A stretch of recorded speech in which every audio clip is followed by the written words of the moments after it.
للہ رب العالمین والصلاة والسلام علی سید المرسلین اما بعد فاعوذ باللہ من الشیطان الرجیم بسم اللہ الرحمن الرحیم الصلاة والسلام علیک یا رسول اللہ وعلى آلك وأصحابك يا حبيب الله الصلاة والسلام عليك يا نبي الله وعلى آلك وأصحابك يا نور الله.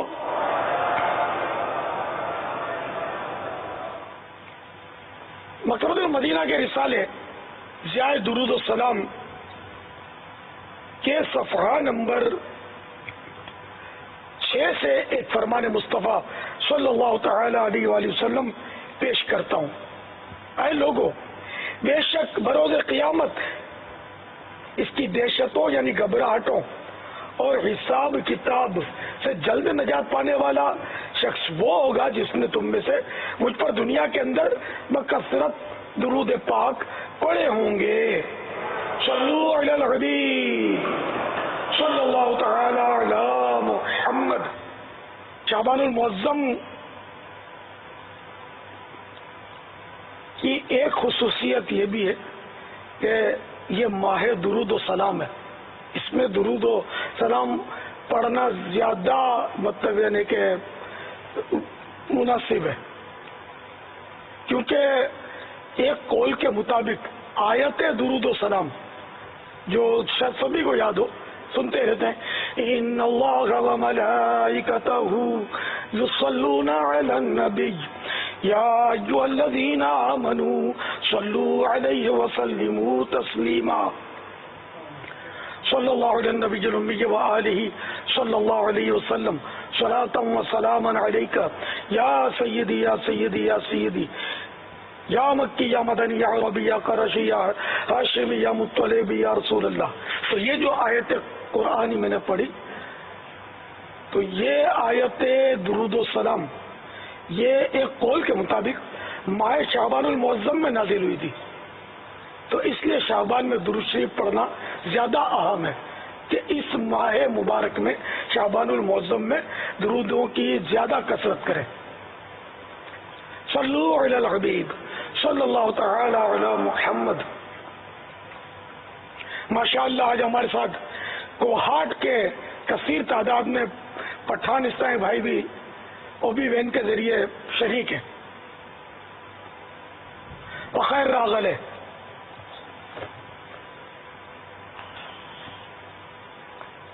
ماشاءاللہ ماشاءاللہ مرحبا. امیر اہل سنت سے عرض ہے کہ ہمارے باغ محلہ ماتلی میں بھی عاشقان رسول ایک تعداد میں جمع ہے. ماشاءاللہ بھلے کری آیا، تماکے بھی اللہ تعالی خوش رکھے. صلو علی الحبیب صلی اللہ تعالی علی محمد.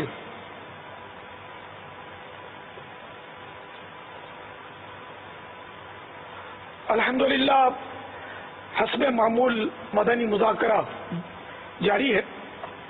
آپ سوالات کیجیے، ہر سوال کا جواب وہ بھی میں ثواب دے پاؤں یہ ضروری نہیں، من پڑا تو عرض کرنے کی کوشش کروں گا. بھول کرتا پائے فوراً میری اصلاح فرمائے. مجھے آئیں بائیں شائیں کرتا اپنے موقع پر بلا وجہ اڑتا نہیں، شکریہ کے ساتھ رجوع کرتا پائیں گے انشاءاللہ عز و جل. صلو علی الحبیب صلی اللہ تعالی علی محمد. موبائل فون آج کل سب کی زندگی کا حصہ بن چکا ہے اور نوجوان نسل اس کی کچھ زیادہ ہی شیدائی ہے. پہلا موبائل فون 1973 میں بنا اور اس وقت کافی بڑا اور قیمتی تھا، مگر وقت کے ساتھ ساتھ اس میں کافی تبدیلیاں آئیں اور چھوٹا ہونے کے ساتھ ساتھ کافی سستا بھی ہو گیا کہ امیر تو امیر غریب کے پاس بھی دیکھا جا سکتا ہے. امیر اہل سنت سے سوال یہ ہے کہ عام طور پر سوتے وقت سرہانے موبائل فون رکھا جاتا ہے، کیا یہ نقصان دہ ہے؟ اگر ہے تو اس کا حل بھی ارشاد فرما دیں، اور یہ بھی ارشاد فرما دیں کہ اس کو کتنی دور رکھا جائے. واقعی اب موبائل فون زندگی کا ایک حصہ بن چکا ہے. فوائد بھی ہیں اس کے، مگر نقصانات بھی کم نہیں ہیں. عالمی ادارہ صحت کے مطابق دنیا بھر میں تقریباً 5 ارب ایسے افراد ہیں جو دن میں 4 گھنٹے تک موبائل فون کا استعمال کرتے ہیں. 1 ارب میں 100 کروڑ ہوتے ہیں، 1 کروڑ میں 100 لاکھ، اور 1 لاکھ میں 100,000، تو 5 ارب. شاید دنیا کی آبادی کوئی 7 ارب ہوگی یا 6 ارب ہے، پتہ نہیں. تو 5 ارب موبائل استعمال کر رہے ہیں، اور وہ بھی 4 گھنٹے ڈیلی. یہ ایک ان کا سروے ہے. حالانکہ موبائل فون سے خارج ہونے والی برقی لہریں، الیکٹرانک ویوز جو ہیں، اس سے کینسر سمیت کئی موذی امراض میں مبتلا ہونے کا امکان ہے. یہ ماہرین کی تحقیق ہے. طبی ماہرین کا مزید کہنا ہے کہ برقی مقناطیسی لہریں ہماری صحت کے لیے نقصان دہ ہیں، اور انسان جتنی زیادہ دیر تک ان کی زد میں رہے گا، صحت پر پڑنے والے مضر یعنی نقصان دہ اثرات بھی اتنے ہی زیادہ ہوں گے. انٹرنیٹ سے حاصل شدہ معلومات کے مطابق ایسے موبائل فون کثرت سے آ رہے ہیں جو صرف ٹیلی فون ہی نہیں بلکہ انٹرنیٹ سے منسلک ایک آلے کے طور پر بھی کام کرتے ہیں، اور ان کے ٹرانسمیٹر زیادہ طاقتور ہوتے ہیں، اور وہ انسانی صحت کے لیے زیادہ خطرے کا باعث بن سکتے ہیں. موبائل فون ریڈیو ایکٹیو شعاعیں استعمال کرتا ہے، اور یہ شعاعیں انسانی جسم کے لیے بہت خطرناک ہیں. موبائل فون کی شعاعوں کو جسم کے قریبی خلیات یعنی سیلز جذب کر لیتے ہیں، جس سے کینسر ہونے کا اندیشہ ہے. موبائل جسم کے جس حصے کے پاس بھی ہو اس کو نقصان پہنچاتا ہے. ان کے سبب سے نہ صرف کینسر بلکہ ٹیومر اور سماعت یعنی کان کے سننے کے مسائل بھی پیدا ہو سکتے ہیں. کئی لوگ الارم کے لیے موبائل تکیے کے نیچے رکھتے ہیں، جس سے موبائل کی شعاعیں دماغ سے ٹکراتی ہیں. ایک تحقیق کے مطابق یہ کینسر کے اسباب میں سے ایک سبب ہے، اور حالیہ ایک ریسرچ میں یہ بھی معلوم ہوا ہے کہ جو دن میں 10 گھنٹے یا اس سے زیادہ موبائل استعمال کرتے ہیں ان کے لیے کینسر کے خطرات بڑھ جاتے ہیں. اور سوتے وقت موبائل قریب رکھنے سے 6 سے 7 گھنٹے تک موبائل سر کے پاس رہتا ہے، جو کہ خطرناک ہے. اگر الارم کے لیے قریب رکھنا ہو تو سم بند کر دیجئے. آج کل کے موبائل فونز میں ایروپلین موڈ ہوتا ہے، جس سے موبائل فون سم کے ساتھ ساتھ دوسری شعاعیں استعمال کرنے والے فنکشنز بھی بند کر دیتا ہے. انسان کا دماغ فون سے نکلنے والی شعاعوں کے بارے میں بہت حساس ہے، خاص طور پر جب اس کو سر کے قریب رکھا جائے. اس کو تکیے کے نیچے بالکل مت رکھیے. چند موبائل کمپنیوں نے موبائل استعمال کرنے کی چند احتیاطیں بتائی ہیں. مثلا فون سنتے وقت یا انٹرنیٹ استعمال کرتے وقت موبائل اپنے جسم سے کم از کم 15 سینٹی میٹر یعنی تقریباً پون انچ کے فاصلے پر رکھیں. ریڈیو فریکوینسی کے مضر اثرات سے محفوظ رہنے کے لیے فون کو اپنے جسم سے تقریباً 1 انچ کے فاصلے پر رکھیں. یعنی اس کو میں آپ کو پریکٹیکل عرض کرتا ہوں کہ جیسے یہ سپوز کریں موبائل فون ہے، اب اس کو کیا یوں کان پہ چپکا دیتے ہیں بلکہ بعض لوگ یوں بھی پکڑ لیتے ہیں. تو اس کے بجائے یہ یوں رکھنے کے بجائے یہ اندازاً 1 انچ، یہ تو 2-3 انچ ہو گیا، 1 انچ بھی ہونا تو کافی ہے. تو یوں کر کے اس کو سنیں، یا اس کا وہ مائک آن کر کے یوں سنیں. تو اس طرح اس کے نقصان دہ اثرات امیدیں کم ہو جائیں گے. لیکن مائک جب آن کریں اس کا تو یہ دیکھ لیں کہ اگر وہ بات پرائیویٹ ہے تو کوئی دوسرا موجود تو نہیں ہے جو اس کو سن رہا ہے. بلکہ جب بھی مائک آن کریں تو اس کا طریقہ یہ ہے کہ اگر کوئی موجود ہے تو جو بات کر رہا ہے اس کو بتا دیا جائے کہ میرا مائک آن ہے، تاکہ وہ سنبھل کر بات کرے. یا وہ بول دے گا کہ بھئی صرف آپ سنیے، یا آواز ہی وہ گھر کی کسی اسلامی بہن کی ہے، بچوں کی امی کی ہے، جب تو دوسروں کو آواز سنانے والی ہے ہی نہیں. تو اس میں تو مائک پر تو بالکل بند کمرے میں آپ تنہا ہیں تبھی سن سکیں گے، یا گھر کے دیگر محارم ہیں اور بات پرائیویٹ نہیں ہے تب بھی سن سکیں گے. تو یوں مطلب یوں سننے کی عادت بنائیں، یوں کان پر رکھنے سے بچیں، تو انشاءاللہ اس کے نقصانات کم ہوں گے. واللہ تعالی اعلم ورسولہ اعلم عز وجل وصلی اللہ تعالی علیہ وآلہ وسلم. صلوا علی الحبیب صلی اللہ تعالی علی محمد. سوال: صاحب ترتیب سوتا رہا، ظہر نکل گئی، یہاں تک کہ عصر کا مکروہ وقت آ گیا، تو اب وہ ظہر پڑے گا یا عصر اور مغرب کی نماز سے پہلے قضا پڑے گا؟ درست جواب: اگر وقت میں اتنی گنجائش ہے کہ سورج غروب ہونے سے پہلے ظہر کی قضا اور عصر پڑھ سکے تو صاحب ترتیب پہلے ظہر کی قضا پڑھے پھر عصر پڑھے. بہار شریف جلد اول صفحہ 703 پر ہے، ترتیب کے لیے مطلق وقت کا اعتبار ہے، مستحب وقت ہونے کی ضرورت نہیں. تو جس کی ظہر کی نماز قضا ہو گئی اور آفتاب زرد ہونے سے پہلے ظہر سے فارغ نہیں ہو سکتا مگر آفتاب ڈوبنے سے پہلے دونوں پڑھ سکتا ہے، تو ظہر پڑھے پھر عصر.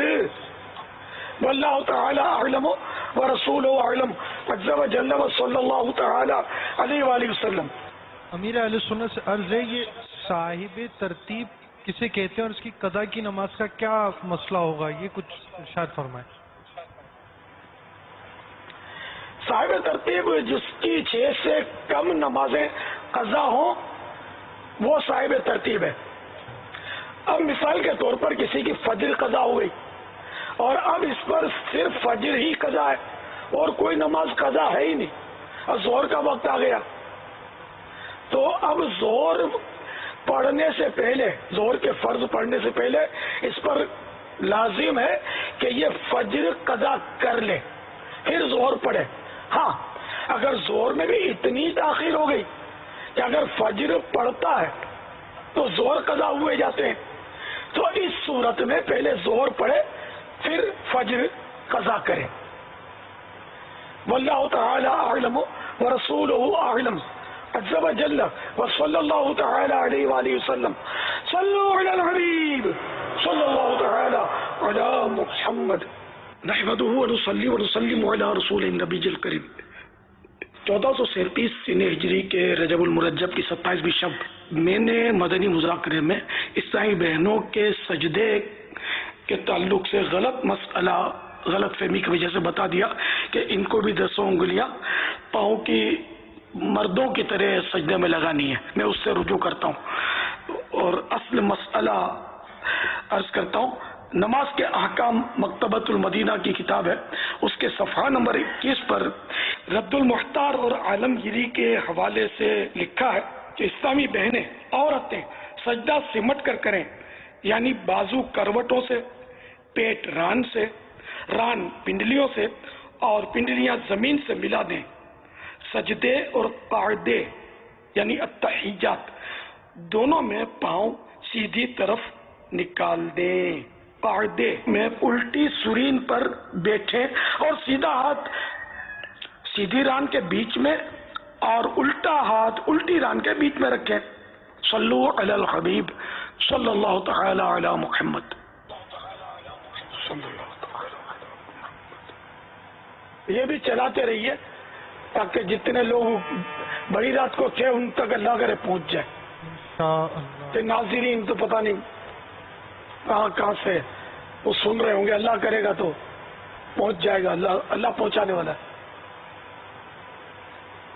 امیر اہل سنت کی بارگاہ میں عرض ہے کہ عرق گلاب کے کچھ مدنی پھول ارشاد فرما دیجئے.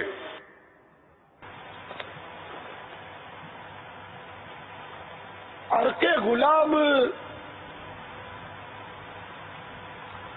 جب کہ ہو خالص، آج کل تو کیمیکل ملتا ہوگا، تو اگر واقعی وہ عرق گلاب ہے تو اس کے فوائد تو بے شمار.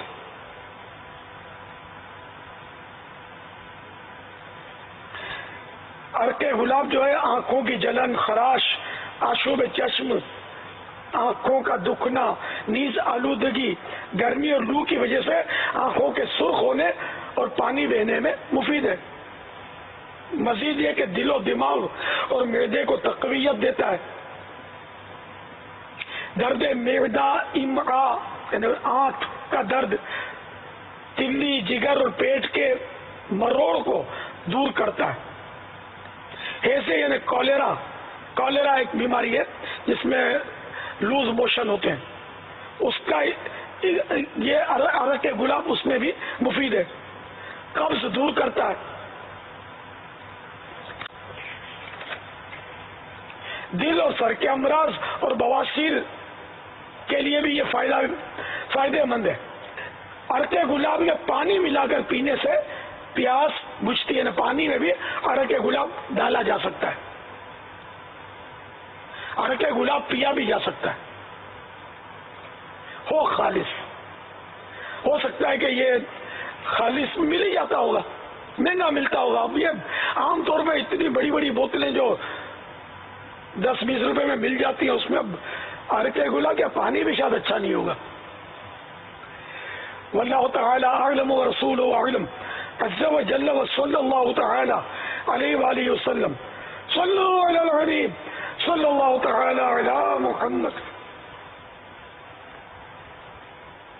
میرا نام محسن ہے. میرا امیر اہل سنت سے سوال ہے، اگر امام بھول کر 5 رکعت کے لیے کھڑا ہو گیا تو اسے واپس آنے کے لیے کب لقمہ دیا جائے گا؟ جب تک 5ویں کا سجدہ نہ کر لے، پہلا سجدہ، اس سے پہلے لقمہ دے دیا جائے. یعنی 5ویں کے لیے جیسے ہی کھڑا ہونے لگا تو لقمہ دے دیا جائے اس کو.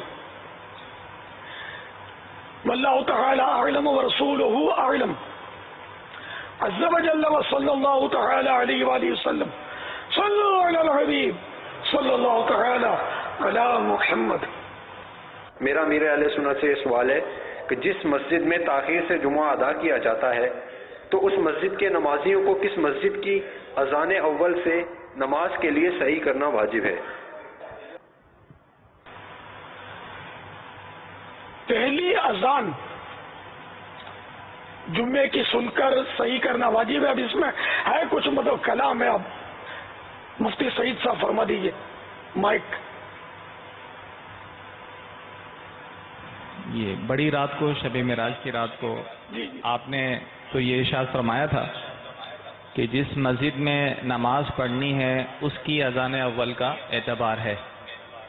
اس پر بھی میں نے عرض کی تھی کہ نہیں، دارالفتاء اہل سنت سے یہ بتایا جاتا ہے کہ اگرچہ اس مسجد میں نماز نہ بھی پڑھنی ہو، قرب و جوار میں کہیں بھی پہلی اذان ہو جائے تو اس کے بعد صحیح یعنی کوشش کرنا لازم ہوگا. لیکن صحیح مسئلہ یہی ہے جو آپ نے ارشاد فرمایا تھا، اور مفتی فضیل صاحب نے بھی یہی فرمایا کہ اس کا ازالہ کیا جائے، کہ صحیح مسئلہ یہ ہے کہ جس مسجد میں نماز پڑھنی ہے اسی کی اذان اول کا اعتبار ہوگا اور اس کے بعد صحیح کرنا لازم ہوگا. دراصل میں نے مفتی ہاشم خان کا فتویٰ پڑھا ہوا تھا، جو میں نے جواب دیا نا اسی کی روشنی میں تھا. لیکن اب آپ نے کہا تو میں بولا شاید میری کوئی غلط فہمی ہوگی یا کوئی اس سے رجوع ہو گیا ہوگا، تو اس لیے میں چپ ہو گیا. بہرحال یہ کہ جس مسجد میں نماز پڑھنا چاہتا ہے، جس مسجد میں جمعے کی نماز پڑھنا چاہتا ہے، اس مسجد کی اذان کا اعتبار ہوگا. اب اس کو بھی چلانا پڑے گا سوشل میڈیا پہ، یہ بڑی حادثہ ہے نا. میرا جواب اور سوال چلا دیجیے. ہاں مگر یہ اس میں ازالہ ہے یار، تو اس کا ازالہ کر دیتے ہیں. مدنی چینل اور سوشل میڈیا کے ناظرین، پچھلے مدنی مذاکرے میں اس سوال کا جواب غلط ہو گیا تھا. انہیں جواب یہ دیا گیا تھا کہ جو بھی پہلی اذان ہوگی، چاہے نماز کہیں بھی پڑھنی ہو، اس پہلی اذان کے بعد وہ اس کو کاروبار وغیرہ سب منع ہو جائے گا اور اس کو صحیح واجب ہو جائے گی، پہنچنے کی کوشش کرنا جمعے کی نماز کے لیے واجب ہو جائے گا. تو وہ جواب درست نہیں تھا. درست جواب یہ ہے کہ جس مسجد میں جمعہ کی نماز پڑھنا چاہتا ہے، اس مسجد کی جب پہلی اذان ہوگی اس وقت سے اس پر مسجد میں پہنچنے کی کوشش کرنا واجب ہو جائے گا، اور دیگر جو معاملات جو ممنوع ہیں وہ اب اس پر ممنوع ہوں گے. واللہ تعالی اعلم ورسولہ اعلم عز وجل وصلی اللہ تعالی علیہ وآلہ وسلم. صلوا علی الحبیب صلی اللہ تعالی علی محمد. تو جو گزشتہ مدنی مذاکرے میں تھے بڑی رات کو اور ان تک جو غلط مسئلہ پہنچ گیا تھا، تو اگر ان کو آپ جانتے ہیں تو مہربانی کر کے ان تک یہ درست جواب پہنچا دیجئے، آپ کو اس کا ثواب ملے گا. اور سوشل میڈیا پر خوب عام کیجئے اس کو، تاکہ یہ ہر فرد تک اللہ کرے پہنچے. واللہ تعالی اعلم ورسولہ اعلم عز وجل وصلی اللہ تعالی علیہ وآلہ وسلم. صلوا علی الحبیب صلی اللہ تعالی علی محمد. محمد جنید رضا عطاری امیر اہل سنت دامت برکاتہم العالیہ کی بارگاہ میں عرض ہے، حضور صلی اللہ تعالی علیہ وآلہ وسلم معراج پر تشریف لے گئے تھے، وہاں انبیاء علیہ السلام کی امامت فرمائی. وہ کون سی نماز تھی اور کہاں کس مقام پر ادا فرمائی؟ سیدی اعلیٰ حضرت امام اہل سنت کا رسالہ ہے فتاوی رضویہ کے اندر جمان التاج فی بیان الصلاۃ قبل المعراج. تو اس رسالے میں جو سیدی اعلیٰ حضرت نے یہی زرقانی شریف کی عبارت لکھ کے ایک تفصیلی کلام کیا ہے، تو اس سے اگرچہ کہ اعلیٰ حضرت نے کوئی فیصلہ نہیں فرمایا، لیکن ان دلائل کی روشنی میں ظاہر یہ ہوتا ہے کہ وہ شاید رات کی نماز تھی، یعنی رات کی نماز کی طرف اعلیٰ حضرت کا رجحان زیادہ نظر آتا ہے. رات کی میننگ عشاء یا صلاۃ اللیل؟ صلاۃ اللیل. اصل میں عشاء تو فرض ہی نہیں ہوئی تھی، فرض تو نماز بعد میں معراج کے بعد ہی ہوئی ہیں. جی جی جی، سرکار اعلیٰ حضرت کی تحقیق کی ہے. یعنی زیادہ رجحان، اصل میں وہ مسئلہ یوں ہے کہ علماء کا اس میں اختلاف ہے کہ نماز معراج سے پہلے فرض تھی یا نہیں تھی. تو بعض علماء کے مطابق صبح اور شام کی نماز فرض تھی، لیکن سیدی اعلیٰ حضرت نے اس پر تحقیق یہ فرمائی کہ ٹھیک یہ ہے، صحیح بات یہ ہے کہ صلاۃ اللیل کی فرضیت کے علاوہ کسی اور پر دلیل قائم نہیں ہے. تو پھر اسی پر اعلیٰ حضرت نے دلائل دیتے ہوئے یہ زرقانی والی عبارت پر بھی تحقیق کی ہے اور یہ فرمایا ہے کہ اگر آخر میں ہم جاتے ہیں کہ اذان اور اقامت کیوں ہوئی، اذان و اقامت تو فرض نماز کے لیے ہوتی ہیں، اگر اس کو نفل تسلیم کریں تو پھر یہ اذان و اقامت کہاں سے ہوئی تھی؟ وہ جو معراج میں انبیاء کرام علیہ السلام کو نماز پڑھائی تھی اس میں اذان و اقامت ہوئی، تو اگر نفل کہیں تو پھر اس میں اذان اقامت نہیں ہوتی. تو اعلیٰ حضرت نے اس پہ دلائل دیے کہ اگر اس کو نفل تسلیم کر بھی لیں تو اذان میں کوئی مسئلہ نہیں ہے، کیونکہ اذان بھی معراج کے بعد ہی آئی ہے، ہو سکتا ہے اس سے پہلے نفل کے لیے بھی کہی جا سکتی ہو. لیکن پھر اعلیٰ حضرت نے یہ فرمایا کہ یہ بات ہم پہلے تحقیق سے ثابت کر چکے ہیں کہ رات کے قیام کی فرضیت ثابت تھی، اگر اس کی فرضیت کو مان لیں تو اذان و اقامت اس کے لیے ہوگی. تو ظاہر یہ ہے اعلیٰ حضرت کے کلام سے کہ وہ رات کی نماز تھی، اگرچہ کہ اس میں اختلاف ہے علماء کا. آپ نے کتاب لکھی ہے پکوڑوں سموسوں کے نقصانات پہ. جب ہمارے گھر میں مہمان وغیرہ آتے ہیں تو ان کی توازن کے لیے ہم کباب سموسے پکوڑے وغیرہ رکھتے ہیں اور گھر والے ہم سے منگاتے بھی ہیں. اگر ہمارا دل چاہے پکوڑے سموسے کھانے کو تو پھر ہم کیا کھائیں, کیا کریں پھر؟ وہ رسالہ ہے, کتاب نہیں ہے, مختصر بہت تھوڑے صفحے, 10 صفحے ہیں. اس میں نے کہیں بھی کباب سموسے پکوڑے کھانا ناجائز نہیں لکھا. یہ دراصل وہ سائنسی تحقیقات ہوتی ہیں اور یہ تبدیل بھی ہو جاتی ہیں, یہ ضنی ہوتی ہیں.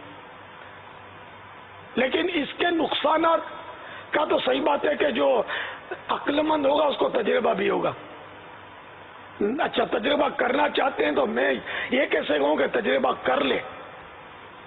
اگر کوئی پیٹ بھر کے کباب سموسے اور پکوڑے کھا لے اور کچھ نہ کھائے,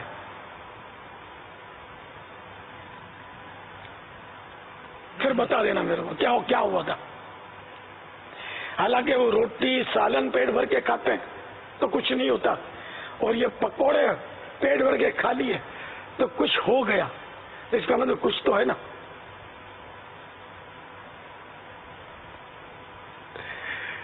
یہ بہت مختصر رسالہ ہے. تو البتہ یہ کہ تحقیق جو ہے وہ یہ ہے کہ تیل جب کڑکڑاتے ہیں تو اس میں فری ریڈیکلز پیدا ہوتی ہیں. یہ کوئی مطلب وہ سائنسی اصطلاح میں کوئی ہے, مطلب یہ شعاعیں ہوں گی یا ریز ہوں گی, کچھ ہوں گی, یہ پیدا ہوتی ہیں اس میں, جو کہ کولیسٹرول بڑھاتی ہے, جو دل کے لیے نقصان دہ گندا کولیسٹرول, اس کا لیول ہائی کرتی ہے. اچھا, اس کے علاوہ یہ پیٹ کو تباہ کرتی ہیں, ہاضمے کا نظام درم برم کرتی ہے. یہاں تک کہ فری ریڈیکلز سے کینسر کا اندیشہ ہوتا ہے. گیسٹرک, یہ وہ سینے کی جلن اس سے مچتی ہے, اس سے کباب سموسوں سے. جو مطلب تھوڑا ایجڈ ہوتے ہیں نا, جوانوں کو اتنی سمجھ نہیں پڑتی. جوانوں کا اسٹاک جمع ہوتا ہے, وہ بعد میں ان کو پتا چلتا ہے کہ کباب سموسے جوانی میں کھائے تھے, اب یہ بولتے ہیں. تو اس لیے پرہیزی جوانی سے شروع کرنے والا فائدے میں رہتا ہے. تو یہ کباب سموسے پکوڑے صحت کے لیے نقصان دہ, یہ تحقیق کے مطابق نقصان دہ ہیں, مگر ان کو کھانے کو کسی نے بھی ناجائز نہیں کہا ابھی تک. میں نے نہیں پڑھا, علماء سے نہیں سنا کہ یہ ناجائز ہے, تو میں بھی ناجائز تو نہیں کہہ سکتا اس کو. البتہ یہ اس سے بچنا سمجھ میں آتا ہے, میں خود اس سے بہت احتیاط کرتا ہوں. اس کے نقصانات کا مجھے تو اپنا تو تجربہ بھی ہے کہ اگر اس کو زیادہ کھا لیا جائے تو یہ واقعی پریشان کرتے ہیں. تو کبھی اگر کھانا ہو تو بندہ اکا دکا 1-2 پیس, اگر 1-8 پیس کھا لے نا, بڑا سموسا تو 1 کھا لے, چھوٹے ہیں تو 2 کھا لے. اس طرح کباب بڑے چھوٹے کی تمیز کے ساتھ, وہ بھی کبھی کبھار, ڈیلی نہیں. تو کبھی کبھار کھانے سے شاید نقصان نہ کرے, یا کرے تو کم کرے, مگر مقدار تھوڑی ہو. تو زیادہ مقدار میں تو ابلے ہوئے چاول بھی کھا لیں گے تو وہ پریشان کریں گے. تو آپ کا بھی جی چاہے تو وہ میں نے عرض کر دیا مشورہ کہ کس طرح کرنا ہے. اچھا, مزید یہ کہ اس کو تلنے کے بعد ایک تو ویسے ہی ایک مدنی پھول دے رہا ہوں, اس کو گرم رکھنے کے لیے بعض ہوٹ پوٹ میں ڈال کے فوراً ڈھک دیتے ہیں. تو یہ اسی کی جو بھاپ ہے نا, یہ مچھلی بھی تل کے ڈھک دیتے ہیں کہ اس میں گرم رہے گی. تو گرم اگر رہ بھی گئی نا تو یہ مطلب وہ خستہ نہیں رہتی. مچھلی کباب جو بھی ہے یہ نرم پڑ جاتے ہیں. اس لیے جب تک بھاپ نکل نہ جائے نا اس وقت تک اس کو ڈھکا نہ جائے. یہ تو ایک گھریلو مدنی پھول ہے. اچھا, اب یہ کہ اس کو ٹیشو پیپر پہ ڈالنا چاہیے.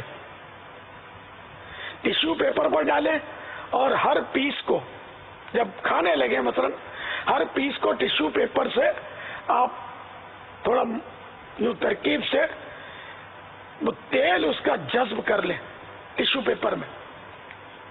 تو جتنا تیل کم ہوگا نا اتنا نقصان کم ہوگا.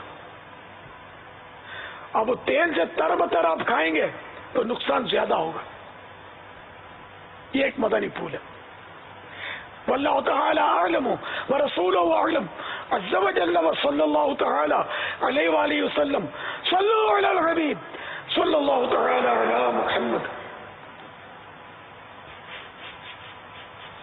ہم لوگ ایک ہی کڑھائی میں سموسے فرائی کرتے ہیں, پکوڑے بھی فرائی کرتے ہیں, گھی وہی رہتا ہے. فرائی کرنے کے بعد نیا گھی اس میں ڈالتے رہتے ہیں, جلتا رہتا ہے. یہ کیا وضاحت فرمائیں کہ یہ صحیح رہے گا یا غلط رہے گا, کیا کرنا چاہیے؟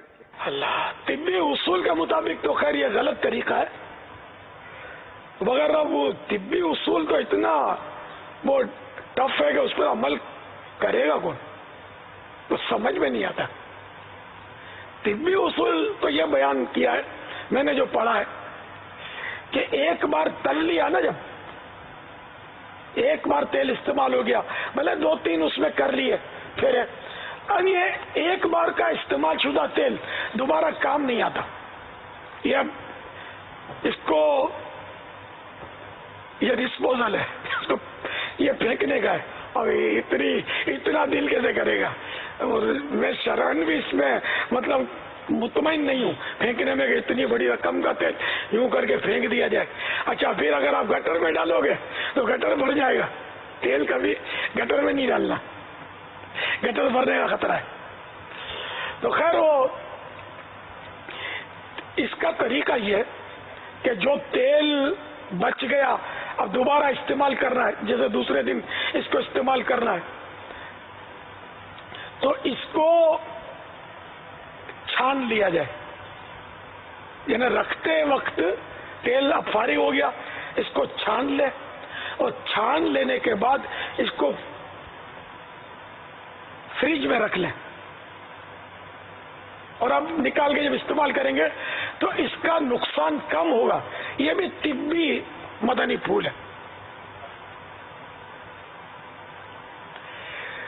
اچھا اب ایک اور پہچان میں آپ کو بتا دوں کہ نیا تیل جب فرسٹ ٹائم ڈالے گا نا, تازہ تیل, اس میں جو چیز تلی جائے گی تو وہ چیز جو تلی ہوئی نکلے گی نا وہ زرد ہوگی, یلو سنہری کلر کی. یہ اچھا کم نقصان. اور جو تیل بار بار جیسے انہوں نے سوال کیا بیچنے والا بیچارے تیل کیسے پھینکیں گے, تیل پھینکیں گے تو پھر یہ پیٹ میں کیا ڈالیں گے, اپنے بچوں کو کیا کھلائیں گے. تو ان کی چیزیں جو ہے نا یہ براؤن ہوتی ہے تلی ہوئی, گھر کی یلو ہوتی ہیں سنہری. تو یوں وسوسے آتے ہوں گے کہ یار یہ مطلب گھر میں تو ہم کو تلنا ہی نہیں آتا, یہ سنہری ہوتی ہے براؤن بنتی ہی نہیں ہے. تو نہیں بنے تو صحیح ہے. یہ تازہ تیل کی علامت ہے. اور وہ جو بار بار تیل جو جلتا رہتا ہے نا اس میں وہ ڈالو نا, ڈبنگ کرو تو وہ نکلے گی تو وہ براؤن ہو جائے گی. یہ زیادہ ظاہر نقصان کرے گی کہ اس کا تیل بار بار وہ سر کر آیا ہے, جل کر آیا ہے. واللہ تعالی اعلم ورسولہ اعلم عز وجل وصلی اللہ تعالی علیہ وآلہ وسلم. صلوا علی الحبیب صلی اللہ تعالی علی محمد. مختلف مقام کے مناظر ہم دکھائیں گے اور اس کے ساتھ آڈیو کال ہماری وہ بھی ہوگی. میرا آپ کی بارگاہ میں یہ سوال ہے, شرکائے اجتماع کو محترم اسلامی بھائی کہنا کیسا؟ شیخ طریقت امیر اہل سنت دامت برکاتہم العالیہ کی بارگاہ میں عرض ہے کہ محترم کے معنی ڈکشنری میں اس طرح کے ملتے ہیں: معزز، واجب التعظیم، بزرگ اور احترام کیا گیا۔ عرض یہ ہے کہ ہم نے تو آپ کو بیان کے دوران پیارے پیارے اسلامی بھائیوں ہی فرماتے ہوئے سنا ہے، مگر مدنی چینل پر دیگر مبلغین محترم اسلامی بھائی کہتے ہیں اور شرکائے اجتماع میں ہر طرح کے اسلامی بھائی شرکت کرتے ہیں، مثلا داڑھی منڈانے والے، بے نمازی وغیرہ وغیرہ۔ لہذا شرکائے اجتماع کو محترم اسلامی بھائیوں کہہ کر مخاطب کر سکتے ہیں، اس میں کوئی قباحت تو نہیں؟ تو جب نام محترم کہیں، نام محترم اسلامی بھائیوں، پھر تو وہ مسائل کھڑے ہو جائیں گے۔ اچھا، جب محترم کہتے ہیں تو کچھ تو محترم ہوتے ہوں گے نا اس میں، بلکہ اکثریت محترم ہوتی ہوگی کہ ہم کسی کے بارے میں بدگمانی کریں۔ پھر یہ کہ اگر ہم جنرلی محترم اسلامی بھائیوں کہتے ہیں تو اس میں کوئی حرج نہیں ہے۔ وہ کسی فاسق کی تعظیم کرنا وہ اپنی جگہ پر ہے کہ کوئی فرد مخصوص ہے اس کی ہم نے تعظیم کی۔ اگر جنرل بات ہے محترم اسلامی بھائیوں، عزیزان اسلام، تو بہت پرانے ورڈ ہے۔ ہو سکتا ہے وہ بزرگوں کے اقوال میں بھی اس طرح کے الفاظ مل جائیں، کوئی تلاش کرے تو اس طرح محترم اسلامی بھائیوں کہنے میں کوئی قباحت نہیں ہے، کوئی حرج نہیں ہے۔ میں اگر محترم اسلامی بھائیوں نہیں کہتا تو اس کا مطلب ناجائز ہے اس لیے نہیں کہتا، ایسا تھوڑی ہے۔ میں میٹھے میٹھے اسلامی بھائیوں کہتا ہوں، مجھے یہ اچھا لگتا ہے، اور جو دعوت اسلامی میں مجھ سے زیادہ محبت کرتے ہیں وہ بھی میٹھے میٹھے اسلامی بھائیوں کہتے ہیں، ورنہ پھر اپنی مرضی سے جو بیچارے کہتے ہیں جو کہتے ہیں، ایک انداز ہو تو زیادہ اچھا ہے۔ واللہ تعالی اعلم ورسولہ اعلم عز وجل وصلی اللہ تعالی علیہ وآلہ وسلم۔ صلو علی الحبیب صلی اللہ تعالی علی محمد۔ ایک اسلام بھائی اپنا سوال SMS کیا ہے، کہتے ہیں کہ میں زلفوں والا ہوں، مجھے کوئی اس طرح کہتا ہے کہ تم زلفیں رکھتے ہو تو یہ بال خون پیتے ہیں اور اس کا اثر دماغ پر پڑتا ہے، جب دماغ پر اثر پڑے گا تو پڑھائی پر اثر پڑے گا۔ میں جامعۃ المدینہ کا طالب علم ہوں، میری رہنمائی فرما دیجیے۔ یہ زلفیں بھی خون پیتی ہیں تو یہ داڑھی پیتی ہے یا نہیں پیتی، اس کا کیا کریں؟ اس کو کہاں رکھیں گے؟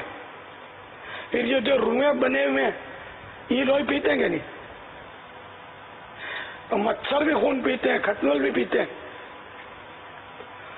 تو اللہ تعالیٰ کے پیارے حبیب صلی اللہ تعالی علیہ وآلہ وسلم نے زلفیں رکھی، اپنے اتنا جانتے ہیں، تو آقا کی پسند اپنی پسند، سمجھے؟ اب یہ خون پیے یا پانی پیے یا ہمارا کھانا کھا جائے زلفیں، اپنے اس کو کھانا بھی کھلائیں گے، بریانی بھی کھلائیں گے، بس زلفیں رکھیں گے انشاءاللہ۔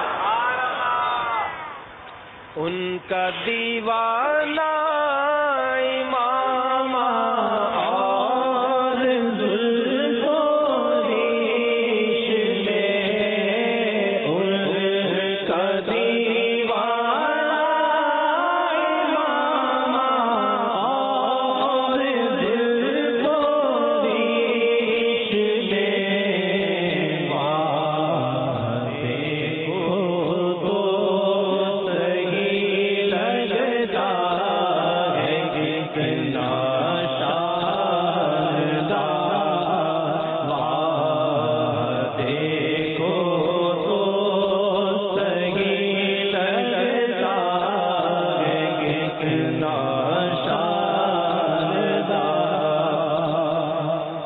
یہ تو گنجائزم نہ چل پڑے گئی کہ بھائی یہ سر کے بال گن پہ جاتے ہیں اور سارے ٹکے منڈے ہر طرف گنجے گنجے، ایسا نہیں انشاءاللہ۔ وہ یار کوئی آقا کے گیسوں پر تو میرے حالات نے پورا کلام لکھا ہے، زلفوں پر تو چمنے طیبہ میں سنبل جو سنوارے گیسو، حور بڑھ کر شکنے ناز پہ وارے گیسو، گیسو مانے زلفیں. تو میرے میٹھے میٹھے مدنی منع جس نے کہا ہے گیسو کا کلام اعلیٰ حضرت کا پہنچا دینا کہ پیارے آقا صلی اللہ تعالی علیہ وآلہ وسلم کی سنت ہے زلفیں رکھنا، اور آقا کی کوئی سنت ایسی نہیں جس سے بندے کو نقصان پہنچے، فائدہ ہی پہنچتا ہے. آقا کی سنتوں پر ہماری آنکھیں بند ہیں. خلاص مصطفیٰ کی پسند ہماری پسند. صلو علی الحبیب صلی اللہ تعالی علی محمد. ہم سیاہ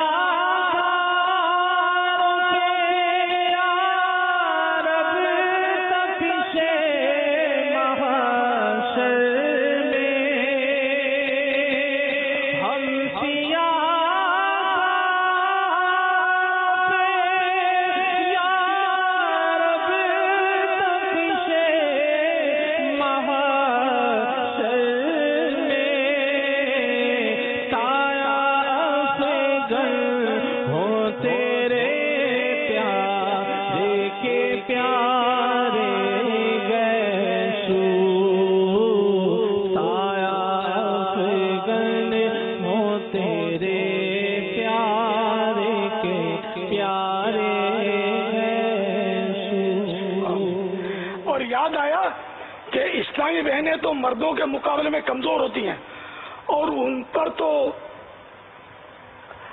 لازم ہے کہ یہ کندھوں سے نیچے بال رکھیں. کندھوں سے اوپر یہ کٹوائیں گی تو گناہگار ہوں گی، مردوں کی مشابہت ہو جائے گی. اور گنجا کرنا بھی ان کو حرام ہے اسلامی بہنوں کو. تو اسلامی بہنوں کا بھی تو یہ بال خون پیتے ہوں گے. اب کیا ہوگا؟ صلو علی الحبیب صلی اللہ تعالی علی محمد. مولانا صاحب، آپ نے جو رسالہ لکھا ہے جو سموسے پکوڑوں کے نقصانات کے بارے میں 10-15-20 سال سے یہ کام کر رہا ہوں. تو مقصد کہنے کا یہ ہے کہ یہ کام بند کر دینا چاہیے. یہ اور ان کو بند کر دوں گا تو قیمے کے سموسے اور چکن رول چلا دوں، اس میں تو کوئی نقصان نہیں ہے نا. کباب سموسے کھانے، پکانے، بیچنے کو ناجائز نہیں کہا. تو کباب، سموسے، پکوڑے بیچنا جائز ہے. اب وہ سموسے بیچے کہ رول بیچے کہ پکوڑے بیچے، کباب بیچے، ہے نا، یہ تلی ہوئی چیزیں بیچنا جائز ہے. کاروبار ترک کر دیں یہ بھی میں نے مشورہ نہیں دیا. البتہ یہ میں نے قیمے کے بارے میں ضرور کلام کیا ہے کہ قیمہ خاص کر رمضان شریف میں زیادہ اس کا اپنے ملک میں ہو جاتا ہے. مطلب کہ وہ ہمارے یہاں سموسے، کباب سموسے کا رمضان شریف میں استعمال بڑھ جاتا ہے. تو اس طرح وہ قیمہ جو ہے نا وہ اتنا کیسے سب کو پورا کیا جائے. اور عام دنوں میں بھی یہ ہوتا ہے. تو یہ جو بڑے کی اوجڑی کا چھلکا اتار دیتے ہیں تو سفید سفید گوشت نکل آتا ہے، وہ بٹ ہے. یہ بٹ کھانا حلال ہے لیکن اس کو گوشت نہیں کہہ سکتے. بطور گوشت اگر اس کو کسی کو کھلائیں گے، جیسے بیچیں گے، تو یہ ناجائز ہو جائے گا. یعنی وہ اس کا یہ کہنا ناجائز ہو جائے گا، وہ گناہگار ہوگا، یہ دھوکہ کہلائے گا. تو اب یہ کہ بٹ میں دھوکہ دینے کے لیے کیا کرتے ہیں، یہ میں نے دیکھا ہے، خود دیکھا ہے اپنی آنکھوں سے، کہ بٹ اور تلی کے ٹکڑے مکس کر کے وہ مشین میں ڈال کر پیستے ہیں، قیمہ بناتے ہیں اس کا. تو یہ قیمہ جب بن کے نکلتا ہے نا تلی اور یہ بٹ کا مکس ہو کر، تو یہ بالکل گوشت کی طرح وہ لال ہو جاتا ہے. شناخت مشکل ہے کہ یہ بٹ ہے یا گوشت ہے. تو گوشت میں وہ چل جاتا ہے. یہ دھوکہ حرام اور جہنم میں لے جانے والا کام ہے. جبکہ اسی طرح گوشت کا کہہ کر چلا دے بغیر بتائے. ہاں بتائے کہ اس میں بٹ اور تلی ہے تو جائز ہو جائے گا، لیکن اگر ایسا ہی ہو تو پھر تلی ڈالنے کی ضرورت ہی کیا ہے. خالی بٹ کا بھی تو قیمہ بکتا ہے، لوگ لیتے ہی ہیں لیکن وہ کم لیتے ہیں. سنا یہاں تک ہے میں نے کہ جمع ہوا خون ذبح کے وقت جو نکلتا ہے نا خون، وہ جمع ہوا خون اور بٹ یہ مکس کر کے پیستے ہیں اور یہ بھی گوشت کی طرح لال ہو جاتا ہے. کہ تلی بھی بکتی ہے، اس کے بھی پیسے ہوتے ہیں. خیر اب تو یہ ذبح کے وقت نکلا ہوا خون بھی بکتا ہے. سلاٹر ہاؤس جہاں ہوتے ہیں تو ان کے تو واقعی سنا ہے کہ خون بھی بکتا ہے ان کا. خیر تو یوں یہ قیمہ جو ہے نا اس طرح کا ہوتا ہے، اور قیمہ دھونے کا یہ مطلب ان کا طریقہ کار ہے کہ یہ قیمہ دھوتے نہیں ہیں. عام طور پہ یہ ہے، کوئی دھوتا ہو تو مجھے پتہ نہیں ہے. یہ قیمہ نہیں دھوتے، اور ان کا تصور یہ کہ کباب سموسے والا قیمہ اگر دھوئیں گے تو اس کا ٹیسٹ نہیں رہے گا، ٹیسٹ میں کمی آ جائے گی. تو یہ بغیر دھوئے چلاتے ہیں. قیمے کے ساتھ میں نے پیستے ہوئے دیکھا ہے ادرک لہسن وغیرہ جو مسالہ، یہ بھی میں نے دیکھا کہ یہ اس طرح پیستے ہیں. کیونکہ میں نے گوشت کی مارکیٹ جو ہے نا اس میں آنکھ کھولی ہے، یوں سمجھ لو. ہمارے گھر کے باہر گوشت بکتا تھا، پھر گوشت لینے میں خود جاتا تھا. وہ تو یہ مطلب اس طرح کی چیزیں میں نے دیکھی ہے کہ مسالہ اور سب یہ مکس کر کے یہ پیستے ہیں.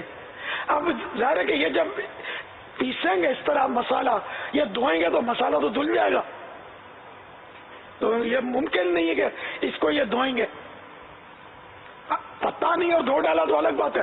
تو پتہ کیوں نہیں ہے، مسالہ خود بولیں گے تبھی وہ پیسنے والا ڈالے گا، ویسے کیوں ڈالے گا. تو یہ کباب سموسے بازاری اس طرح کے عام طور پر ہوتے ہیں. کوئی ران کی بوٹی کا اگر سموسا آپ کو کھلائے تو وہ الگ بات ہے، آپ کے نصیب ہے. باقی کباب سموسے یہ بلکہ سارا سال یہ خطرناک ہوتے ہیں کباب سموسے.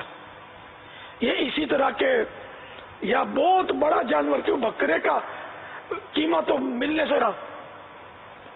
میں نے برسوں برس پہلے کسی ہوٹل میں بکرے کا قیمہ مانگا تو وہ کوئی پٹھان تھا. یہ پٹھان میں نے یعنی تجربہ میرا کہ پٹھان عام طور پر یہ نمازی زیادہ ملیں گے آپ کو اور یوں مذہبی لوگوں کا احترام کرتے ہیں.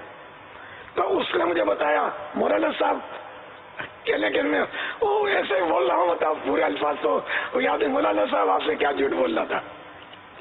یہ بکرے کا قیمہ نہیں ہے، یہ بڑے کا ہے. بکرے کا قیمہ جو بھی بولے گا وہ غلط بولے گا. بکرے میں اتنا قیمہ ہوتا ہی نہیں ہے، یہ بڑے کا ہی قیمہ ہوتا ہے. بکرے کا بول کے چلا دیتے ہیں اس طرح. مطلب اس نے بھی اس طرح کے تاثرات دیے تو مجھے بھی سمجھ میں آیا کہ بکرا اتنا سا تو ہوتا ہے، اتنی ساری تو ہڈیاں ہوتی ہیں. تو بکرے کا قیمہ ہوٹل میں کھلائیں گے کیسے؟ تو ان کو سستا دینا پڑتا ہے، وہ کمپٹیشن ہوتا ہے. بلکہ جو تیار قیمہ گوشت والوں سے بھی بکرے کا لیتے ہیں نا، ان کے بھی ہو سکتا ہے کان کھڑے ہو گئے ہوں، بکرے کا قیمہ کہاں سے دے گا. ہاں اپنے سامنے بنا کے دیا بکرے کا وہ الگ بات ہے، دیتے ہوں گے بکرے کا. سب دھوکہ نہیں کرتے لیکن ایک تعداد ہے کہ وہ دھوکہ کرتی ہے. بڑے جانور کا چھوٹا بچہ جو ہوتا ہے نا، ساؤ دودھ پیتا بچہ، بالکل یہ بھی بکرے میں چل جاتا ہے. جی ہاں، اس کی چانپیں جو ہے نا بالکل بکرے کے چانپوں کی طرح چھوٹی چھوٹی ہوتی ہیں. یہ جو بیچتے ہیں نا چانپیں بھون کے نہیں خوشبوئیں اڑتی ہیں، ان میں یہی امکان بہت ہے کہ یہ آپ کو بکرے کی چانپ کی جگہ یا وہ چانپیں کھلائیں. بکرے کی چانپیں اتنی لائیں گے کہاں سے، بکرا مہنگا. لیکن میں ہر ایک کے بارے میں یہ نہیں کہہ سکتا. میں ایک عام بات کرتا ہوں کہ دھوکے کا دور دورہ یہ تو سب سمجھ سکتے ہیں کہ کتنا آج کل دھوکا ہے. وہ کٹے کا سنے جو بھینس کا بچہ ہوتا ہے نا، نو مولود، جی جی، جو بکرے کے متبادل چلا. ہاں یہ ہمارے ہم اس کو میمن جو گوشت فروش ہوتے تھے نا، جب آپ بھی وہیں پیدا ہوئے گو گلی میں، تو وہ پاڈیا بولتے تھے اس کو، پاڈیو. یہ قانونی جرم ہے اس کو، لیکن بہرحال سب چلتا ہے. وہ اس کو مور لگا دیتے تھے یہ، مگر کبھی کبھی وہ ریٹ پڑتا تھا. ریٹ کو پہلے دھاڑ بولتے تھے, اب ریٹ بولتے ہیں. وہ گورنمنٹ کے لوگ آتے تھے اور یہ چھپاتے تھے, یہ سب آنکھ بچولیاں کھیلتے تھے, یہ لے جاتے تھے نہیں, رشوتیں دے کر واپس لے آتے تھے نہیں, سب یہ اس طرح کا غالباً ہوتا. کبھی بہت سختی ہوتی تھی تو گوشت ضائع کر دیتے ہوں گے. تو یہ قانونی جرم. تو یہ گوشت ہماری گو گلی میں بکتا تھا, اس کی مخصوص دکانیں ہوتی تھی, اب بھی بکتا ہوگا. شرعاً حلال ہے. بچہ اگر جیسے کہ بڑا جانور ذبح ہوا یا بکری ذبح ہوئی, اس کے پیٹ سے بچہ نکلا اور بچہ زندہ ہے اور اس کو چھری چلا دی تو اس کا گوشت بھی حلال ہے. بلکہ بقرعید میں اگر جانور ذبح ہوا اور اس کے پیٹ میں سے زندہ بچہ نکل آیا تو اب تو لازم کہ اس کو ذبح کر دے. اگر وہ قربانی واجب قربانی ادا کر رہا ہے اپنی, اور وہ جانور ذبح کیا اور بچہ زندہ نکلا تو اس کو ذبح کر دے. اور یہ بھی گوشت اب قربانی کا ہے, اس کو سنبھال کے پال نہیں سکتا. اس کو اگر پال لیا اور بقرعید گزر گئی, دن گزر گئے قربانی کے, تو اب زندہ صدقہ کرنا پڑے گا, یہ واجب ہے اس پر. آئندہ سال چاہتا ہے کہ میں اس کی قربانی کر دوں, قربانی نہیں کر سکتا, اس کو زندہ ہی صدقہ دینا ہوگا. تو بہرحال لیکن وہ زندہ, یہ بچہ جو ہے چھوٹا یہ حلال ہے, لیکن قانونی جرم تھا, اس لیے وہ ریٹ پڑتا تھا, دھاڑ پڑتی تھی. واللہ تعالی اعلم ورسولہ اعلم عز وجل وصلی اللہ تعالی علیہ وآلہ وسلم. صلو علی الحبیب صلی اللہ تعالی علی محمد. السلام علیکم ورحمۃ اللہ وبرکاتہ. وعلیکم السلام ورحمۃ اللہ وبرکاتہ. میں اپنی بیوی کو تحفہ دینا چاہتا ہوں, کتاب کی شکل میں, رسالہ کی شکل میں. تو میری رہنمائی فرما دیں کہ میں اس کو کون سی کتاب یا کون سا رسالہ دوں جس کو وہ پڑھ کر اس پر عمل کرے, جس سے ہمارے گھر کے معاملات بھی جو درست ہو جائیں, اس کی بھی آخرت سنور جائے اور ہماری بھی آخرت سنور جائے, اور میرے بچوں کی جو پرورش ہے وہ بھی اچھی ہو جائے. سبحان اللہ. میرے خیال میں کوئی بھی ایسی کتاب مکتبۃ المدینہ شائع نہیں کرتا کہ جو اسلامی بہنوں کے لیے کام کی نہ ہو. اب نماز تو اسلامی بہنوں کا بھی ہے, اسلامی یعنی احکام, نماز کے احکام میں بھی اسلامی بہنوں کے مسائل ہیں. پھر وہ اسلامی بہنوں کے لیے الگ سے بھی کتاب ہے, اسلامی بہنوں کی نماز اس نام ہے اس کا. پھر موت تو دونوں ہی کو آئے گی, تو موت کے عنوان سے کئی رسالے ہیں اپنے.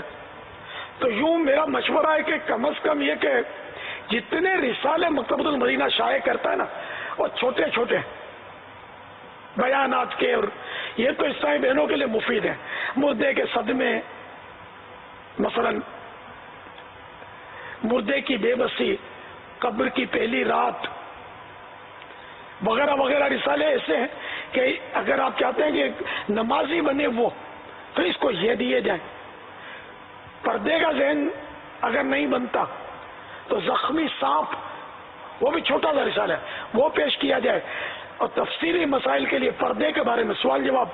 لیکن یہ سارے رسالے اور ساری کتابیں یہ عیسائی بھائیوں کے لیے بھی مفید ہیں, خصوصاً پردے کے بارے میں سوال جواب, یہ عیسائی بھائیوں کے لیے بہت زیادہ مفید ہے.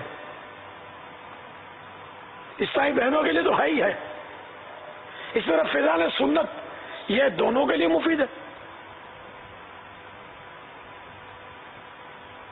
جنت میں لے جانے والے اعمال, جہنم میں لے جانے والے اعمال, یہ سب دونوں ہی کے لیے مفید ہے.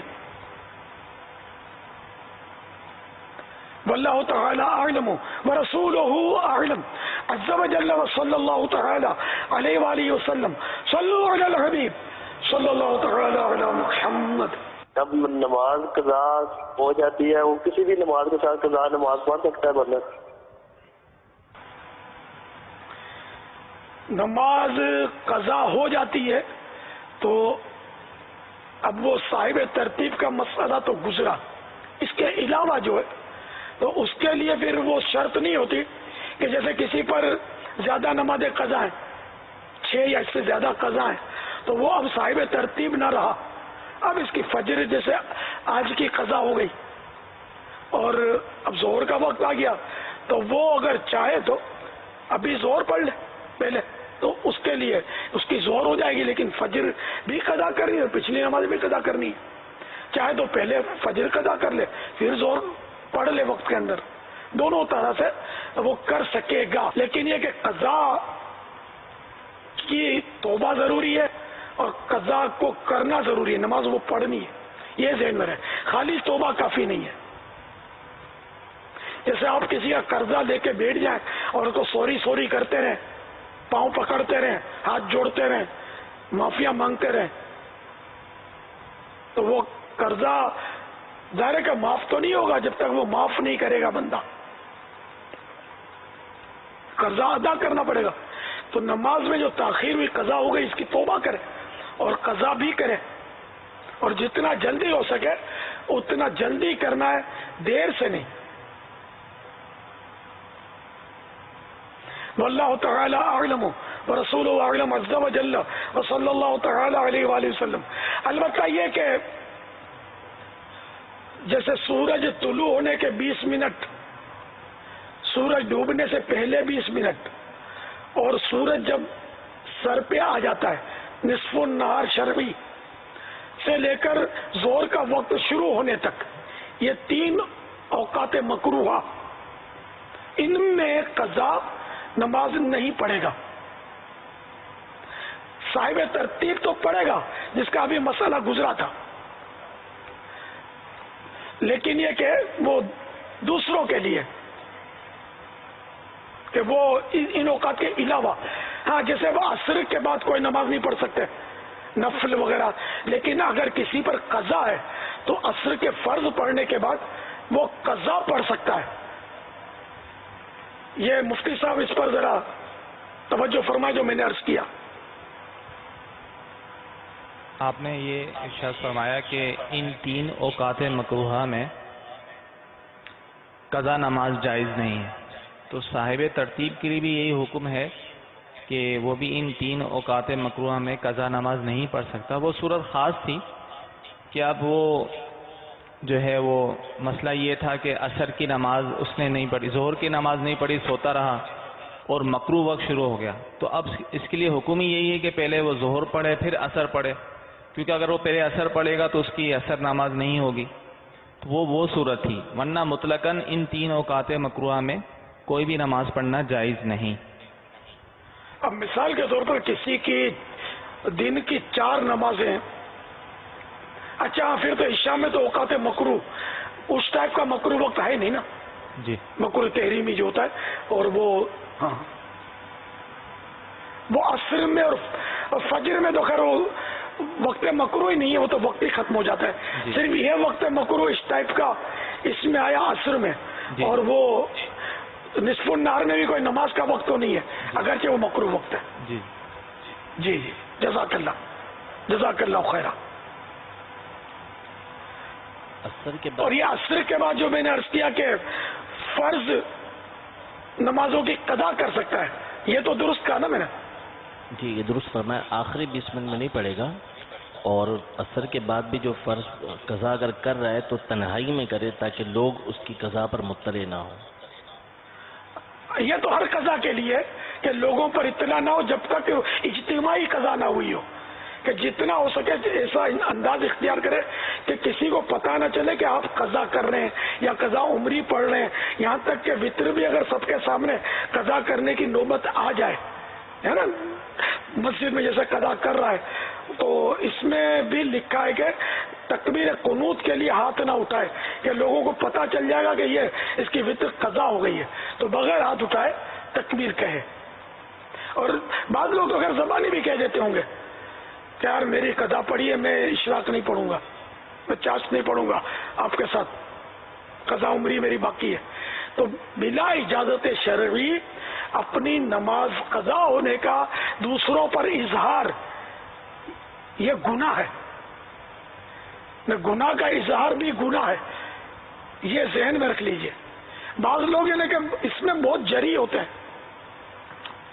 ایک تو ہوتا ہے ضرورت انظہار، جیسے مدنی بہار میں ضرورت اظہار ہوتا ہے گناہ کا، تاکہ لوگ دعوت اسلامی کی طرف مائل ہوں کہ بھائی یہ برائیاں تھیں اور میں نے مدنی ماحول کی برکت سے توبہ کی اور میں یوں آ گیا. پھر یہ اس سے بےباک ہوتے ہیں بعض، اس میں یہ بلا ضرورت میں نے نوٹ کیا ہے یہ سب کو کہتے پھرتے ہیں، اور وہاں حاجت متحقق نہیں ہوتی، تو اب یہ گناہگار ہو رہے ہوتے ہیں بلا حاجت. ہاں کسی کو ترغیب کے لیے کہ وہ مدنی ماحول سے وابستہ نہیں ہے، اب اس کو یہ کہہ رہے ہوتے ہیں کہ کہہ رہا ہے کہ یار میں بھی بے نمازی تھا اور جوا کھیلتا تھا اور یہ مدنی ماحول مجھے مل گیا اور یوں ہوا اور میں نے یہ کام چھوڑ دیے، تو بھی آ جا یار. یہ ایک الگ بات ہے. اور اب ایک ہے ویسے منجا ہوا مبلغ، اب اس کو بتا رہا ہے خواہ کا کہ ایک بار تو میں نے شراب کے نشے میں جا رہا تھا تو یوں ہو گیا اور ایک بار یار میرے کو مطلب ذرا سا اس نے وہ بات اونچی نیچی کی، میں نے اٹھا کے اس کے منہ پہ رکھا، اس کے 2 دانت توڑ دیے. تو یہ کارنامے سنانے کی کیا ضرورت ہے؟ تو اس طرح گناہ کا اظہار گناہ ہے، یہ ذہن میں رکھیے گا. بلکہ 2 دانت اگر توڑے تھے تو اس پر تو زندگی میں نادم ہونا ہے، اور جس کے توڑے نا اس کو مطلب رات کے اندھیرے میں چراغ لے کر ڈھونڈنا پڑے گا، تلاش کرنا پڑے گا کہ وہ ہے کہاں، اور اسے معافی مانگنی پڑے گی. توبہ کے ساتھ ساتھ اللہ سے تو توبہ کر لی، لیکن مدنی بہار مکمل اسی صورت میں ہوگی جبکہ حقوق العباد تلف کیے ہو تو وہ ادا بھی کر دے. اب جیسے کہا کہ میں چوریاں کرتا تھا، اب میں مدنی ماحول میں آ گیا، میں صحیح ہو گیا. اچھی بات ہے کہ چوریاں ترک کر دی، واقعی بہت اچھی بات ہے. اس حوالے سے اتنا حصہ تو مدنی بہار ہے، لیکن جتنوں کی چوریاں کی یہ حصہ بھی باقی ہے. توبہ کے ساتھ ساتھ جن کی چوریاں کی ان کو لوٹانا پڑے گا، بھلے پیسے نہیں ہیں ان سے مہلت لے لے یا معافی مانگ لے، وہ چاہے تو معاف کر دے گا کہ کوئی بات نہیں آپ سدھر گئے تو چلو میرے لیے دعا کرنا، میں نے معاف کیا. ایسا بھی ہو سکتا ہے کہ اگر کوئی اس طرح کا آدمی سدھرنے کے بعد جائے نا کسی کے پاس تو ممکن ہے کہ وہ معاف کر دے، ممکن ہے وہ پکڑ بھی لیا، دونوں صورتیں ہیں. لیکن بہرحال یہ کہ وہ تلافی بھی ضروری ہے. جیسے کسی کا قتل کر دیا، اب توبہ کر لی، اچھی بات ہے توبہ کی اس نے، لیکن ابھی دوسرا اس کا حصہ باقی ہے نا کہ وہ مقتول کے وارثوں سے اس کو رجوع کرنا ہوگا کہ میں نے قتل ناحق کر دیا ہے. اب وہ اگر پکڑ بھی لیتا ہے تو اس خطرے کے پیش نظر نہیں جاتا تو بھی توبہ کا تو حصہ تو باقی ہے.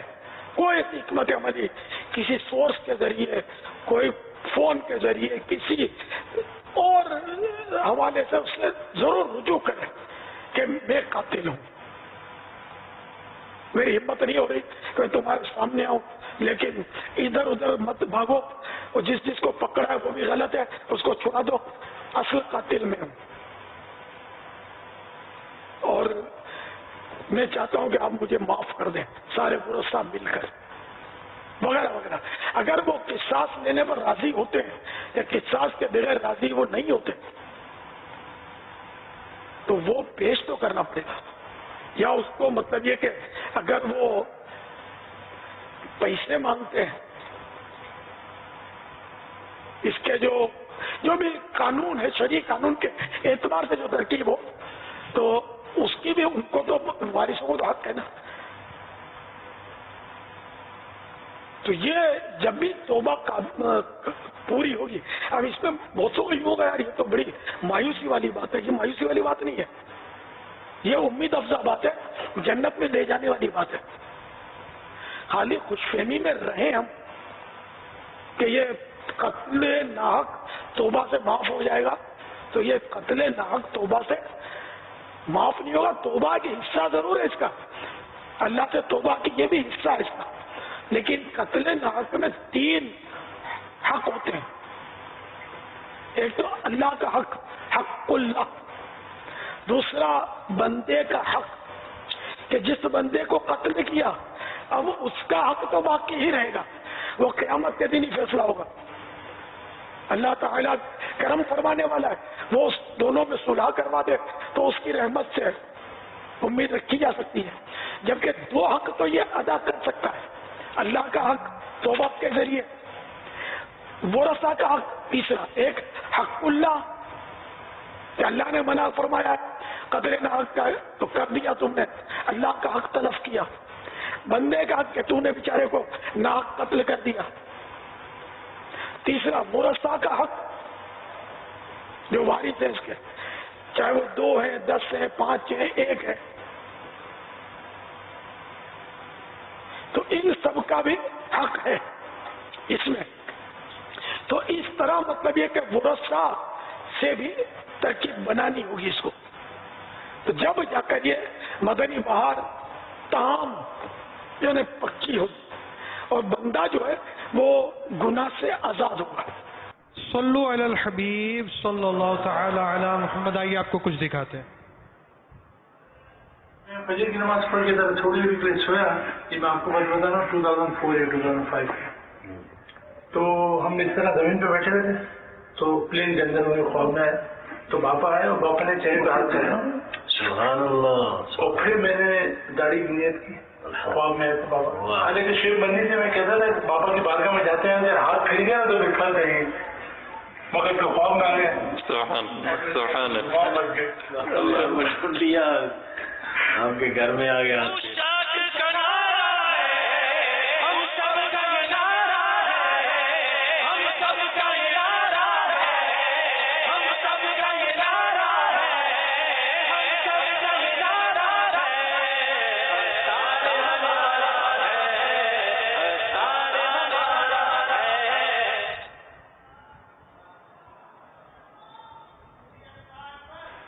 جواب دیجیے.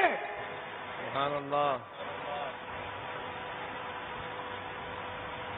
اچھا پہلے تو دیکھیے وہ میری برادری جواب دے گی پہلے سوال کا. 63 سال یا اس سے اوپر ہجری سن کے ساتھ 63، تو اگر سنے عیسوی کے 61 سال بھی ہوئے نا تو غالباً 63 ہو جائیں گے.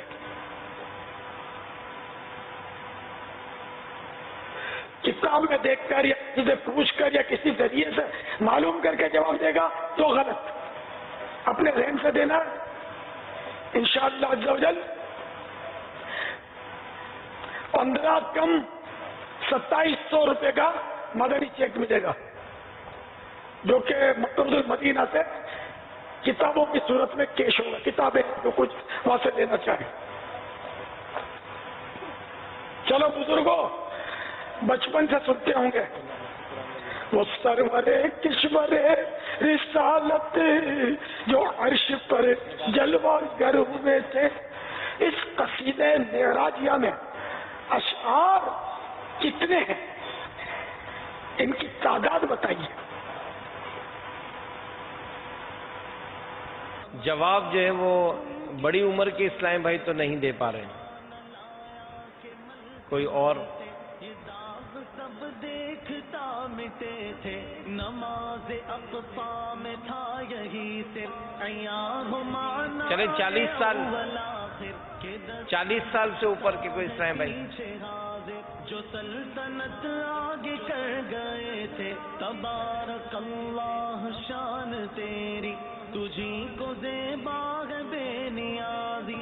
کہیں تو وہ جوش لنترانی کہیں تک. چلے 27 سال سے زائد. السلام علیکم ورحمۃ اللہ وبرکاتہ. قصیدہ معراجیہ میں 66 اشعار.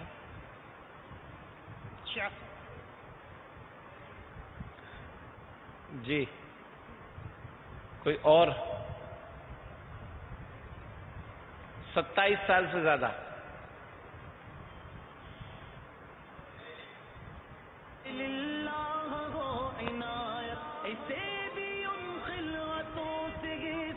جو خاص رحمت کے بٹے تھے شب عروج محمدی ہے شب عروج محمدی ہے شب عروج محمدی ہے شب عروج محمدی ہے شب عروج محمدی ہے شب عروج محمدی. السلام علیکم ورحمۃ اللہ.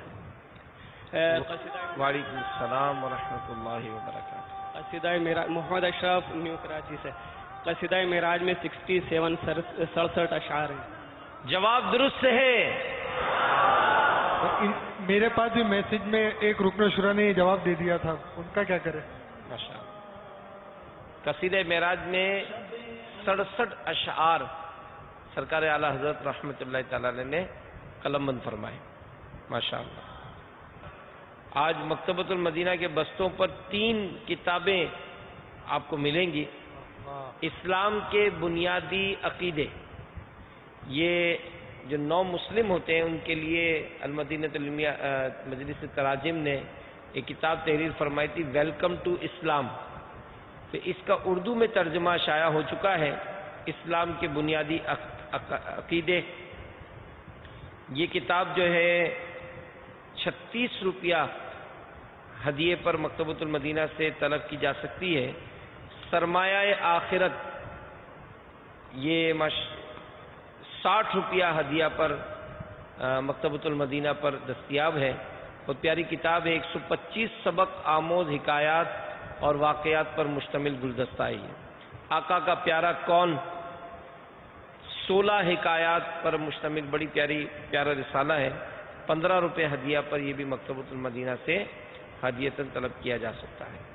صلو علی الحبیب صلی اللہ تعالی علی محمد. ہمارے پیارے نبی مکی مدنی صلی اللہ تعالی علیہ وآلہ وسلم کس نبی کی اولاد میں سے ہیں؟ کا جواب کون دے گا؟ اس سوال جواب کون دے گا؟ اس کا جواب دے دیں طلبہ کرام, خواہ جامعات المدینہ کے ہوں یا دیگر دینی مدارس کے ہوں. حضرت اسماعیل علیہ السلام. جواب درست ہے. اچھا, ابھی عام اسلامی بھائیوں کو سوال کیا ہے, کرتا ہوں. نہ طلبہ جواب نہیں دیں گے اس میں, طلبہ علماء مدرسین یہ جواب نہیں دیں گے, عام اسلامی بھائی.